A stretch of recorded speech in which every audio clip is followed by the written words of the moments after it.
বিদ্যালয়ের ভূমি দখল ও অর্থ আত্মসাতের অভিযোগে সভাপতির বিরুদ্ধে মানববন্ধন ও প্রতিবাদ মিছিল। বাগেরহাট প্রতিনিধির ভিডিও চিত্রে বিস্তারিত। বিদ্যালয়ের 2 কোটি টাকা আত্মসাৎ ও 25 শতক জায়গা দখলের অভিযোগে বাগেরহাটের চিতলমারীতে শিক্ষক, কর্মচারী ও শিক্ষার্থীদের অংশগ্রহণে এক মানববন্ধন ও বিক্ষোভ মিছিল অনুষ্ঠিত হয়েছে। অভিযুক্ত ব্যক্তি হলেন চিতলমারী হাসিনা বেগম মাধ্যমিক বালিকা বিদ্যালয়ের সাবেক সভাপতি ও উপজেলা আওয়ামী লীগের মহিলা বিষয়ক সাবেক সম্পাদিকা সুলতানা মল্লিক। গত 3 আগস্ট রবিবার দুপুর 2টায় বিদ্যালয়ের প্রধান গেটের সামনে প্রায় 4 শতাধিক ছাত্রী, 13 জন শিক্ষক ও 7 জন কর্মচারী মানববন্ধনে অংশ নেন। কর্মসূচিতে বক্তারা সুলতানা মল্লিকের 12 বছরের দুঃশাসন ও দুর্নীতির বিবরণ তুলে ধরেন। তারা জানান 2013 সাল থেকে 2024 সাল পর্যন্ত সভাপতির দায়িত্বে থাকাকালীন সুলতানা মল্লিক বিদ্যালয়ের 25 শতক জমির উপর নির্মিত 25টি দোকানঘর নিজের নামে দখল করে রাখেন এবং প্রায় 2 কোটি টাকা আত্মসাৎ করেন। মাছ বিক্রি করা টাকাগুলো সেগুলো আমাদের স্কুলের কোনো কাজে খাটায়নি, তার পকেটে সবকিছু তার পকেটে ভরেছে। এবং আমাদের স্কুলে কতদিন আগে 1,80,000 টাকার মতো এসেছে চেয়ার, তারপরে রাস্তা, পানির ব্যবস্থা, বিভিন্ন কাজ।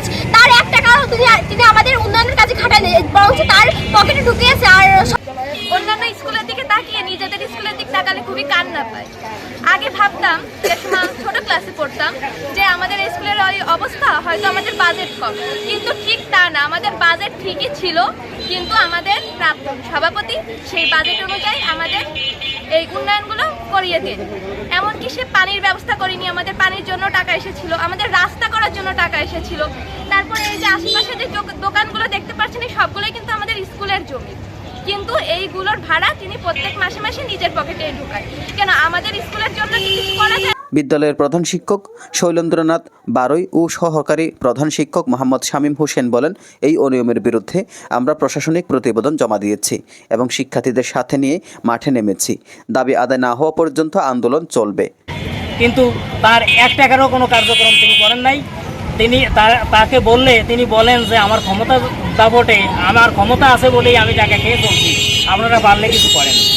তার এই যে অপশাসন, এই অপশাসনে আমরা কোনো কিছুই করতে পারি না, কারণ তিনি অত্র বিদ্যালয়ের সভাপতি বলে বলিয়ান থেকে অত্র বিদ্যালয়ে একেবারে A to Z, অর্থাৎ পুকুরের মাছ বিক্রি করা, পুকুরের বালু বিক্রি করা, স্কুলের বিভিন্ন ফল ফুল গাছ এর ফল পেড়ে ঢাকায় চালান করা, তারপরে স্কুলের কালেকশনের টাকা যখনই কালেকশন হয় ওই টাকাগুলো সে নিজে আমাদের টিচারদেরকে হুমকি দিয়ে নিয়ে যায়। না দিতে চাইলে তার স্বামী এসপি তার ভয় দেখিয়ে, প্রশাসনের ভয় দেখিয়ে, ভীতি দেখিয়ে টাকাগুলো সব নিয়ে যায়। স্কুলের দোকান ঘর যত ঘরগুলো আছে স্কুলের নামে ডিট দেওয়া, স্কুলের দলিল দেওয়া, কিন্তু টাকাগুলো সে ব্যক্তিগতভাবে এটা ছিনিয়ে নিয়ে হাতিয়ে নিয়ে নিজে ভোগ করছে। মানববন্ধন শেষে ঘোষণা করা হয় আগামী সোমবার সকাল 11টায় পুনরায় মানববন্ধন এবং বৃহস্পতিবার সকাল 11টায় সংবাদ সম্মেলনের আয়োজন করা হবে।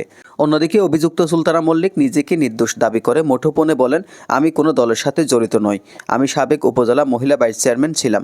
উক্ত জমি আমার পিতার, যার মিউটেশন ও খাজনা পরিশোধ করা রয়েছে। একটি মহল আমার সম্মান ক্ষুণ্ণ করতে উদ্দেশ্য প্রণোদিতভাবে অপপ্রচার চালাচ্ছে। এজান নিজামুদ্দিন, ডেস্ক রিপোর্ট।